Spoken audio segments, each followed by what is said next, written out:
Okay, we're going to look at this handout that's about reading a bond table. I've highlighted the things that I think are really important at the top.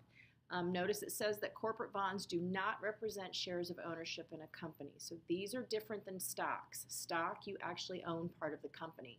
When you purchase a bond, the buyer is lending money to the corporation. So the bond itself is a certificate that acknowledges the debt incurred by the bond issuer. And all that means is that stock certificate that they give you is a piece of paper saying that you have given them a loan, and then they owe you money back at however long the bond is issued for. So in exchange for the loan, the corporation is going to pay you or the bondholder a specific amount of interest each year up to the maturity date. So bonds mature. So you can buy a 5-year bond or a 2-year bond or a 10-year bond. And so every year, based on the interest, the corporation is going to pay you the interest payments every single year. And then at the maturity date, if it's a 2-year bond, then they're going to pay you all of your money back. And so, like it says here, this means that a corporation guarantees to pay you $60 interest if you buy or purchase a $1,000 bond for 10 years at 6% interest. They will send you $60, which is 6% of $1,000 every single year for 10 years. At the end of that 10 years, then you get all your $1,000 back. So this is a lot safer than stocks, because stock, you're an owner. And so if you're an owner and they go out of business, you go out of business. But it's different if you are a lender. So if you are if you purchase bonds, you have issued them a loan, you are not an owner. So bonds are traded in financial markets kind of like what stocks are. The next part's really just kind of interesting. So a 6% fixed interest bond pays $60 annually. But when you see the current yield down there in column 2, and we'll look at that here in a minute, that's a different yield than what the interest rate that you purchased it from, because what can happen is the value of that bond can go up and down. Your dividend isn't going to change. You purchased a $1,000 bond for 10 years at 6%.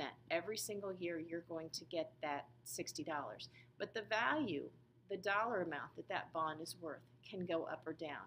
So basically what happens is the yield that you're getting varies. So the percentage, what that $60 represents. So in this case, if the value of it goes up to $1,200, you're still only getting $60. So that's 5%. You bought it was paying 6%, but now that the value is $1,200 instead of $1,000, that $60 only represents 5%.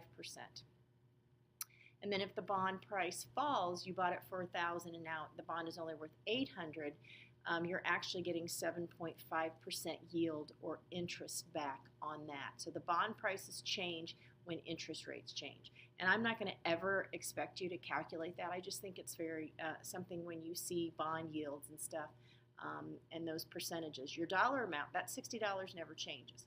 But what that represents in terms of a percentage of what the value of that bond is different. So we're going to look at the bond table here at the bottom. The table shows 3 different bonds: IBM, Lucent, and Sprint. And if you notice, there are a couple numbers after the words IBM, Lucent, and Sprint. So when we look at this right here, these 2 numbers, they're 2 separate numbers and they mean 2 different things. And all of this is explained down here at the bottom. So if this isn't making sense or you want to read it, please feel free to do that. So column 1 is the name of the bond, IBM. This first number represents the 6.5% interest. So IBM's when this bond was issued, the interest rate was 6.5%. Lucent, it was 7.25%, and Sprint, it was 6.75%. The second number is the last 2 digits of the year that this bond matures. So if you bought $1,000 worth of a $1,000 bond, 6.5%, and then in 2028 you would get your $1,000 back. this is an old handout because Lucent here was issued, it was 7.25 and it matured in 2006. Sprint was issued at 6.75 and then it matured at 2028. The yield, once again, this is what you bought it, and if you can look at this yield, and if the yield actually goes down from what it is, that means the bond price went up. This here, the bond price went down, and so the dollar amount that you get is actually higher percentage of what the bond is paying right now. And then this one, the same thing, the bond price went down. The volume here, you got to be careful because it looks like trading that day there were 12 bonds that were bought and sold of IBM. Well, that's absolutely impossible. But so they don't have to write the huge number. That's done in 10,000s. Remember, stocks are done in hundreds, so you add 2 zeros. Since this is done in 10,000s, then you're going to add 4 zeros at the end of that. So put the 12 and then 4 zeros. That's $120,000, and it shows that down here. I'm not going to pull it up because you can't see it, but you've got that on your paper right there. So you're going to take this and just add 4 zeros to it, which means 120,000 shares were traded. And this, if we add 4 zeros over here, 2,226,000, and if we add 4 zeros, 2,410,000, not shares, but bonds were bought and sold of Sprint on just that day.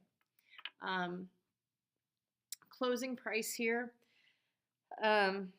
What we're going to do here is this is actually done in $100 units, so we're going to add just 1 zero to this. And so we're going to move this over here, and it's $1,095.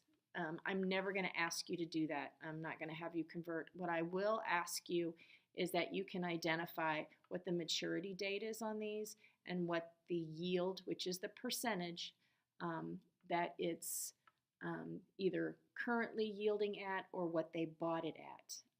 But I'm not going to ask you anything else on those. But I just thought it was important that you understand what bonds are. There is a bond table. You can go out and get all that information if you're interested in buying or selling a bond.